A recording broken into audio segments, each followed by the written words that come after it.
why I'm selling a rental property. So in North Carolina, where I lived at for 20 years, I still own a property there. And I've considered selling it for years, actually 6 years now, since I've lived in Northern Kentucky. But I held on to it. It was an asset. It cash flowed. It was paid for. All the things that you're looking for, but it just didn't cash flow really well. When you looked at the equity that was in the property, it was just an okay return on it. And I'll say this, it was a good problem to have. It was a paid off property that I could still use for depreciation and other things, but it just didn't cash flow very well. I had put it in front of some of my investor friends and asked them, hey, what would you do? And everybody that looked at it was like, yeah, it doesn't cash flow very well at all, but you don't have any place else to put the money. So if I sold it, there was nothing better to put the money into. And so I just held on to it for the past few years until this year. North Carolina actually did I think it's called a reassessment of their property taxes. So they do that about every 10 years or so. And most everyone's taxes in North Carolina, property taxes, are going up. Mine were going up about 80%. So I finally just made the decision that, hey, I'm just going to sell this property. It's not a great return on investment. So I'm just going to go ahead and let it go and use that money for other things. Put that money to work someplace else. This property, I bought it in 2005, right before the housing market crash. So I actually paid $68,000 for it. And then I saw its value get cut to about $30,000 in about 2009 and 2010. But you know, things were tough at that time, so I didn't sell it. I didn't move out of it. I just stayed. I was like, it sucks to see the value of your home cut by more than half. And it took a decade for it to ever come back to close to what it was worth. So during the housing crisis, it got cut down to about $30,000. But then by the time I left North Carolina to move to Northern Kentucky 6 years ago, it had came back. It was back to about $68,000-$70,000 in that range. So it had came back to where I bought it at. So from 2005 to 2018, so a 13-year period, it had got cut in half, but then came back to its original value.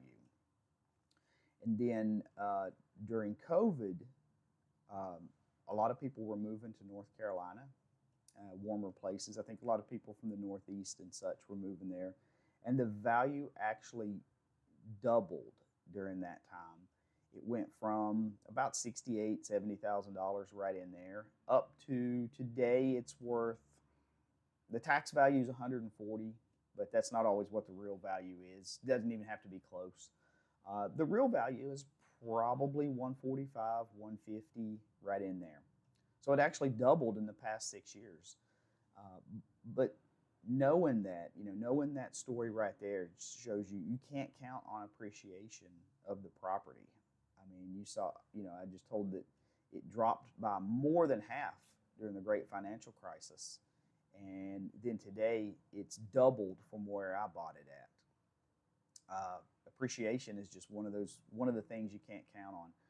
Cash flow is a much better play on any property, for me anyway. But I did find a better use of the money. So back this past September, I have a lot of friends that are in Pace Morby's Sub 2 community.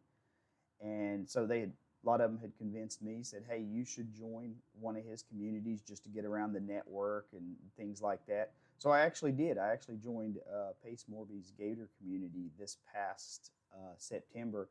And it has opened my eyes to all the possibilities. And it has given me someplace else from people that I've networked with in the community, give me someplace else to put that money to work, to be able to sell that property and then take everything that's in it, take the equity in that, and put it to work someplace else. So I wouldn't have found that without the community. So if you buy and hold rental real estate, that's some of the things you'll have to think about over time. You'll have to look at your different properties, and you'll have some that maybe are not performing the way that you need them to be. They're just not. They're just not doing it. And you'll have to look at them and say, "Hey, do I have a better use for this money?" It's actually two questions. It's one is this property performing the way I want it to be? And if the answer is no, then you also have to answer the second question. Okay, where can I put that money to work? Someplace else. And does that make sense? So I hope that's helpful to you. If I can help you with anything like that, feel free to reach out to me. There'll be Calendly links in the body of this post, and then you'll be able to reach me through that. Also, I always like to leave you guys with a quote. So, quote for today is, "Your beliefs shape your reality.